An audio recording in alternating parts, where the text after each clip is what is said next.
Morning students. और आप लोग कैसे हैं? उम्मीद है आप स्वस्थ होंगे।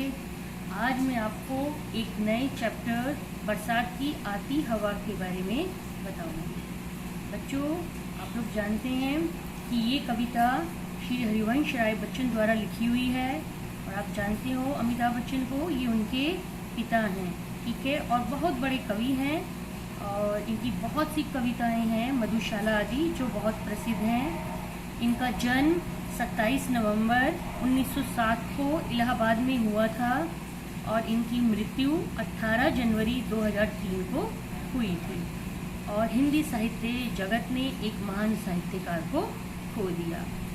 इस चैप्टर में बरसात की आती हवा के बारे में वर्णन किया है। जब बरसात का मौसम होता है तो उसके साथ चलने वाली हवा का भी मनोरम सुंदर चित्रण किया है।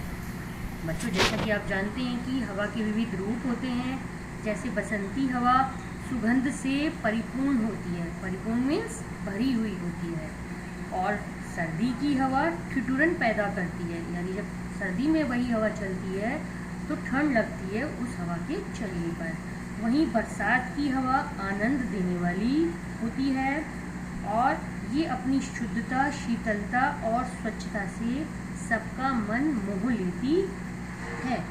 इस कविता में वर्षा ऋतु में अटखेलियाँ करती हुई हवा का सुंदर चित्रण किया गया है। अटखेलियाँ मीन्स हवा खुशियों के साथ खेलती है, तो खुशियों के साथ खेलने को अटखेलियाँ करना कहते हैं, ठीक है। बरसात की हवा हम सबको खुशियाँ प्रदान करती है, खुशियाँ देती है।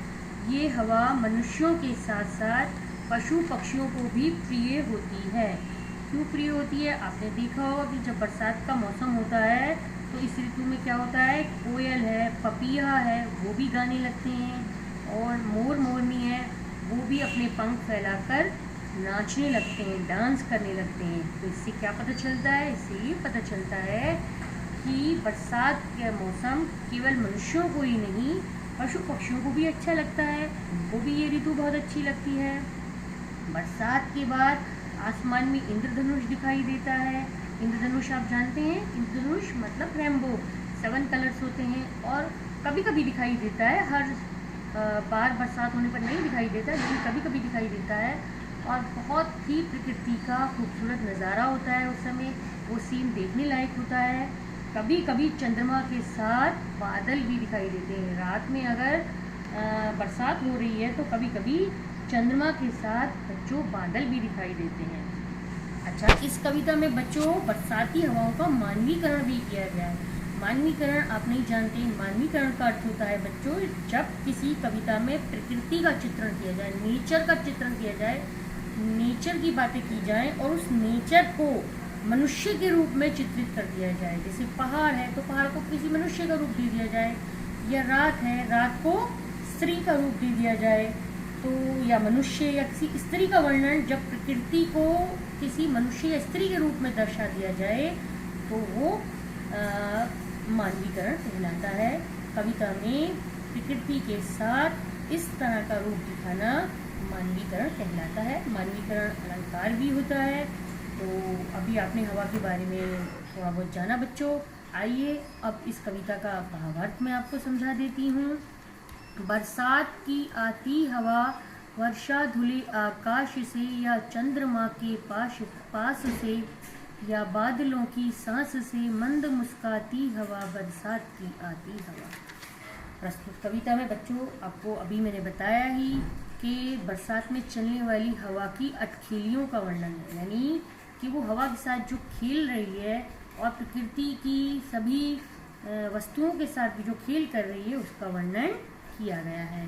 तो कवि कह रहे हैं कि वर्षा ऋतु में बरसात के साथ ठंडी हवा भी आती है और ये पानी बरसाने वाली हवा आकाश से आती है या चांद के पास से आती है, ये हमें नहीं पता, या फिर ये बादलों की सांसों से आ रही है, ये हवा कहीं से भी आ रही है। कवि कह रहे हैं ये हवा आ तो रही है, चल तो रही है, लेकिन ये कहाँ से आ रही है हमें नहीं मालूम, लेकिन कहीं से भी आ रही हो, ये हवा छुपी हुई मंद मुस्कान के साथ आ रही है, अर्थात ये हवा मधुरता लिए हुए मस्त होकर बहने वाली हवा है, ठीक है। अब आगे देखते हैं।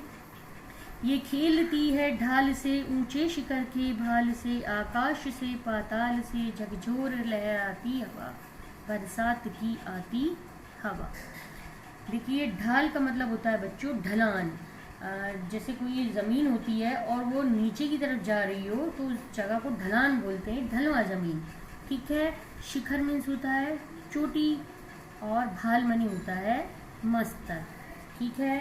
तो क्या भावार्थ हुआ इन पंक्तियों का? इन पंक्तियों का भावार्थ हुआ बरसात की हवा पहाड़ों के मस्तक से होकर ढलान की ओर जाती हुई खेलती हुई जाती है, ऊंची पहाड़ों की चोटी के मस्तक से खेलती है, आकाश से लेकर पाताल तक जोर से लहराती हुई खेलती है।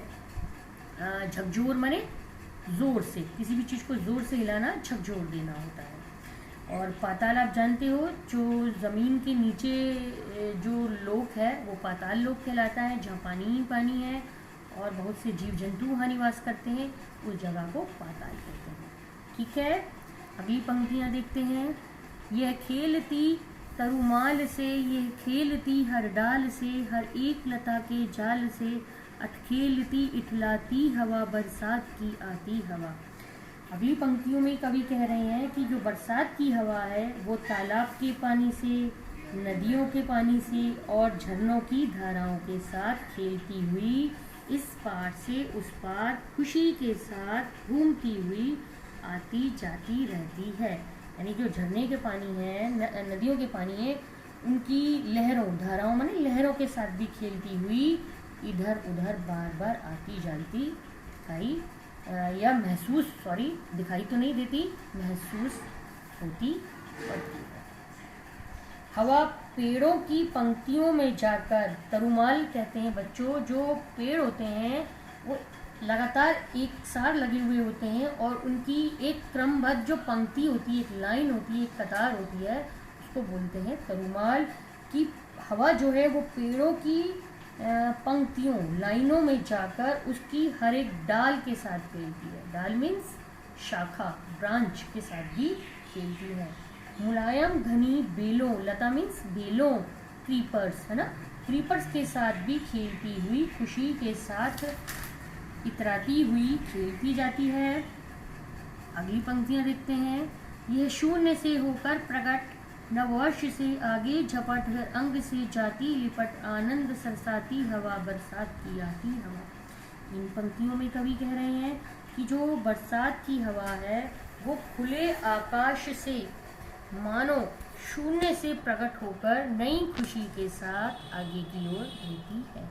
यानी हवा आकाश में उस जगह से बह रही है जहाँ कुछ भी नहीं होता, शून्य है, शून्य मीन्स जीरो है, वहाँ से निकलती है और खुशी के साथ घूमती हुई पूरे वातावरण में छा जाती है और सब लोगों के शरीरों के साथ लिपटती हुई खुशी के साथ बहती जाती है। ये बरसात की हवा है, सबको आनंद प्रदान करने वाली है, सबको मुस्कान देने वाली है और इस वर्षा ऋतु के आने पर सभी का मन खुशी से खिल उठता है, सभी के मन में उल्लास प्रसन्नता छा जाती है। ठीक है, बस इतना ही इन पंक्तियों में कहा गया है और उम्मीद है आपको ये कविता का भावार्थ समझ आ गया होगा और कुछ शब्दार्थ भी मैंने आपको बताए वो भी आपको समझ आ गए होंगे। तो ठीक है, आप इस कविता को सुनिए, इसका भावार्थ समझिए और फिर मुझे बताइए। Thank you.